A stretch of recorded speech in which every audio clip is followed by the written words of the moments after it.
একদিন ছোট্ট খরগোশটি তার বনে ঘুরতে বেরিয়েছিল।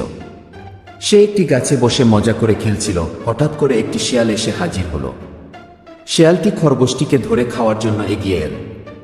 খরগোশটি খুব ভয় পেয়ে গেল, কিন্তু সে ভাবল, আমাকে বুদ্ধি দিয়ে এই বিপদ থেকে বাঁচতে হবে কি।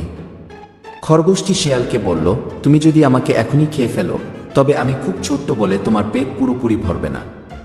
আমি তোমাকে আরও বড় খরগোশের কাছে নিয়ে যেতে পারি কি। শেয়ালটি ভাবল, এটা তো ভালো বুদ্ধি, বট খরগোশ খেলে পেট ভালোভাবে ভরবে কি।